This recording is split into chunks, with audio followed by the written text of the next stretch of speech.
एक और चीज़ में सर अभी ये करते हैं। अच्छा सो इस वक्त ना बहुत सारी पार्टीज़, यहाँ तक कि वो पार्टीज़ जो जीती हैं, उन्हें नून लीग भी कह रही है कि हमारे खिलाफ धांधली हुई है। अच्छा, और वो हुई हो कुछ हलकों में ज़रूर, यकीनन। बुनियादी बात यह है कि इस सिस्टम में एक बड़ा अजीब सा फ्लॉ है। वो ये है कि जिस तरह से आप जब कोई मसला होता है तो आप अगर खुश नहीं हो तो आप इलेक्शन कमीशन जाते हो, वो सबसे पहले आपको आरओज़ के पास भेजते हैं। आरओज़ अगर कहते हैं कि हाँ जी कोई ना कोई मसला हो गया है, फिर वो रीकाउंटिंग होती है। वो रीकाउंटिंग पे खुशी ना हो तो फिर वो इलेक्शन ट्राइब्यूनल, वो सुप्रीम कोर्ट, ये सारे मामले इस तरह से चलते हैं। लेकिन बुनियादी बात यह है कि आरओज़ को जो पैसे मिलते हैं इस काम के, ये जो पूरा इलेक्शन कंडक्ट करने के, होल्ड करने के, वो फॉर्म 49 तक मिलते हैं, उसके बाद नहीं मिलते। सो उसके बाद जितना इजाफी काम है, हल्का दोबारा खुलना है, रीकाउंटिंग होनी है नहीं होनी, उन्होंने जो फैसला करना है कि इस जो एलिगेशंस हैं वो ठीक हैं नहीं है, ये सारा कुछ जो है ये इजाफी काम है। जब आप ऐसे करोगे तो कौन दिल से करेगा? तो अगर आपको पहले थोड़ा सा भी शक हो, मतलब ये बहरहाल ये काम है ना कि कल को कोई भी बंदा आके रॉन्गफुली क्यों ना हो, मतलब एक बंदा गलत भी तो क्लेम कर सकता है ना कि धांधली हुई है, आपको फिर भी उसके कंसर्न्स को एड्रेस करना पड़ेगा। तो ऐसे स्टेप्स जब आपको पता है लेने पड़ सकते हैं, तो फिर जितने लोग इन्वॉल्व हैं उनका उसमें पैसे ऐड होने चाहिए। सर बिल्कुल। और ये सर देखें ना, हम इस शो पे हम अक्रॉस द बोर्ड हर किस्म के जो सरकारी नाज़मीन हैं उनके हवाले से बात करें। टीचर्स की हद तक हमने बड़ी बातें की हैं, और हम उसके अंदर भी यही है कि जो एग्जामिनेशंस होती हैं जो वो कंडक्ट करते हैं उसके अंदर भी उनको कोई इतने ज़्यादा पैसे नहीं मिलते, और जो वो कर भी जाते कभी और पैसे मिलते ही नहीं। तो इस सूरत में भी ये आरओज़ जो हैं इनका थोड़ा सा, अगर ये रिकाउंटिंग और देखें ना कितने ज़्यादा हल्के हैं जिनके ऊपर इशारा शायद करनी पड़ी चीज़, तो मिलने चाहिए। पैसे नहीं मिल रहे तो करो। सर मैं बता रहा हूँ इलेक्शन कमीशन जो है ना सर, ये मैट्रिक के आपने बात कर ही दिया है, इन विजिलेटर्स जो हैं इनको बेचारों को एक पर्चे के 750 रुपये मिलते हैं और 6-6, 8-8 महीने नहीं मिलते। सर ये तो चले बातें रहीं अपनी जगह, और डेफिनेटली बात किसी को तो करनी चाहिए इनके बारे में। लेकिन लोग जो है ना वो इस दफ़ा इस इलेक्शन को ले बैठे हैं। ये इलेक्शन इतना एक तो मुतनाज़ तौर पे व्यू किया जा रहा है, अगर आप इंटरनेशनल स्टेज पे भी देख लें, और अगर आप देख लें सिर्फ कि अब रवैये जो हैं प्रेस कॉन्फ्रेंसों में वो कितने तब्दील हो गए हैं, सिवाय एक पार्टी के, और वो नून लीग है। और जिस बात की मैं समझ नहीं आ रही, मरियम औरंगज़ेब साहिबा जो हैं उनका एक बड़ा रिलेशन है मीडिया से बड़ी देर से, और वो मेरे नज़दीक उनकी एक डीलिंग विद द मीडिया जो है उनमें वो दीगर जो इंफॉर्मेशन मिनिस्टर रहे हैं हमारे, उनमें उनका एक अच्छी माने जाती है उनकी वेल जर्नलिस्ट कम्युनिटी में उनकी है बनिस्बत फवाद चौधरी साहब की या और जो आए हैं पिछले।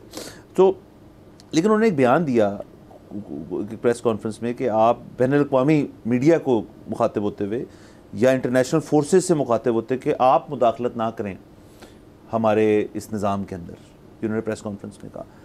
और दूसरी तरफ जो है जी कल के दिन हमने शायद जिक्र भी किया इसका कि बानी पीटीआई हैं, वो कह रही है कि बड़ी धांधली हुई है मुदाखलत। सो ये किस किस्म की चीज़ है कि इतनी सी देर में, महीनों के अंदर अंदर बयानिए दो पार्टियों के जो मुखालिफ पार्टी हैं वो बिल्कुल ऐसे बदल गए। देखिए, जो बानी पीटीआई का जो बयान था ना वो थोड़ा सा मज़गा खेस है, और वो इसलिए है कि वो पहले इल्ज़ाम लगाते थे कि उन्होंने साजिश कर दी, और अब वो कहते हैं कि अमेरिका नोटिस ले, क्योंकि उन्होंने ये नहीं कहा कि कोई एक जो मीडिया का इदारा है वो नोटिस ले, उन्होंने अमेरिका की बात की। ठीक है, सो ये मज़गा खेज़ है। जहाँ तक मीडिया की बात है ना, जो ये मरियम औरंगज़ेब साहिबा कह रही हैं कि वो इंटरफेयर ना करें, देखें जी, इंटरफेरेंस एक कोई मीडिया ऑर्गेनाइजेशन लोकल या इंटरनेशनल कैसे कर सकती है? वो तो बस रिपोर्ट ही कर सकती है। ज़्यादा से ज़्यादा ये होगा कि वो जो रिपोर्ट चला रहे हैं वो गलत है, तो आपके पास पूरी स्टेट मशीनरी है, आप उसका रिबटल करते हैं। ये इसमें मतलब डिमांड ही करना है कि जी वो इंटरफेरेंस ना करें या वो रिपोर्ट ही ना करें, मतलब ये तो मेरे ख्याल में डिमांड ही बड़ी अजीब सी। हाँ, अजीब सी। और असल में सर वैसे तो हमारे इलेक्शंस ज़ाहिर है ग्लोबली एक बड़े इंपॉर्टेंट इलेक्शंस हैं। हमारी जो हमारा मुल्क है उस वो मतलब एक जियो पोलिटिकल सिनेरियो के अंदर बड़ा एक इंपॉर्टेंट मुल्क उस तरह से है कि, और सबको कंसर्न होता है कि कौन सी हुकूमत आ रही है यहाँ पे, और ज़ाहिर है सबसे ज़्यादा हमें खुद अवाम को कि कौन गवर्नमेंट आ रही है। लेकिन इस दफ़ा इंटरनेशनल मीडिया ने काफ़ी रिपोर्टिंग की है, और लेकिन मसला ये उसमें से ज़्यादातर रिपोर्टिंग जो है वो एक मुस्बत अंदाज में नहीं हुई। मैं इस तरह नहीं कह रहा कि वो मुस्बत करना नहीं चाह रहे थे, लेकिन क्योंकि इतना ज़्यादा डाउट क्रिएट किया गया उस रात को 8 तारीख की, जब रिजल्ट्स ही नहीं आ रहे, रिजल्ट्स ही नहीं आ रहे। ये इलेक्शन तब हो चुका था मुतनाज़ा जब उन्होंने रिजल्ट्स में इतनी देरी कर दी। अब उसके ऊपर जो बयान आया और वो जो एक चीज़ हुई कि जी इलेक्शन कमीशन ने कहा यार बस 3 बजे तक का टाइम है, रिज़ल्ट दें, और फिर किसी ने आके 2 रिज़ल्ट सुना दिए, वो भी 2 पता नहीं कहाँ के हलकों के, जो सबसे दूर दराज हलके थे वहाँ के पहले आ गए रिज़ल्ट, और बाकी कराची, लाहौर, इस्लामाबाद वगैरह के नहीं आ रहे। सो अगर तो ऐसी चीज़ क्यों हुई है, किसने की है, क्या वजह है इसकी, क्या इनएफिशिएंसी थी, क्या आरओज़ की ट्रेनिंग नहीं थी, क्या पोलिंग स्टेशन पे लोग नहीं मौजूद थे, या कोई तंगी थी, ये सारी चीज़ें जो हैं मेरे ख्याल में आप इसके बाद भी इलेक्शन होने हैं, और भी इलेक्शन हमने कराने हैं, आज से 5 साल बाद फिर इलेक्शन होना है। सो उस सारी चीज़ के अंदर अगर तो ऐसा इलेक्शन एज ए प्रेसिडेंट बन जाए तो ये तो होती रहेगी चीज़। इलेक्शन कमीशन इतना चुप क्यों? देखिए, एक तो अगेन मीडिया की अगर हद तक बात करें ना, ये जो इस वक्त हुकूमती अहल मतलब जो जीत गए हैं या जिनको लग रहा है जो जीत रहे हैं और वो डिमांड कर रहे हैं कि इस पर मीडिया बात ना करे, अच्छा उस पर अक्सर आप ये भी सुनेंगे वो कहते हैं जी कि सबूत लेके आएँ, आप इल्ज़ाम लगा रहे हैं तो सबूत लेके आएँ। देखिए, मीडिया उस तरह से इल्ज़ाम नहीं लगा रहा, या मीडिया अगर इल्ज़ाम लगा भी रहा है तो उसका काम उस तरह से शायद सबूत लाना नहीं है। बात यह है कि एक इलेक्शन हुए और उस इलेक्शन में मतलब कमोबेश 70% आबादी का ख्याल ये है कि वो इलेक्शन ठीक नहीं हुआ है। ठीक है, वो जिस भी वजह से, वो नाअहली थी, वो करप्शन थी, वो जो भी था मामला।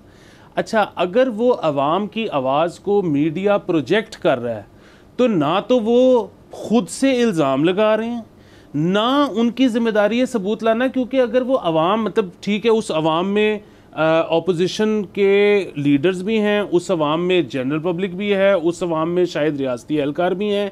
अगर कोई आके कैमरे पे अपने जज्बात का इजहार कर रहा है तो मीडिया हाउस कैसे कहे कि जी हमने इसको पब्लिश नहीं करना? सो वो तो करेंगे। ये उनसे डिमांड करना कि आप सबूत लेके आएँ, वरना आप कोई भी एक जो आवाज़ है हमारे मुखालिफ उसको पब्लिश ही ना करें, ये बड़ी अजीब सी लेकिन ओन चौधरी साहब ने भी तो एक प्रेस कॉन्फ्रेंस की थी जिस जो बड़े तरीक़ों से अजीब व गरीब थी, और उसके अंदर भी उनसे यही सवाल था अगर आप सब कुछ ले आए तो फॉर्म 45 भी ले आते कुछ।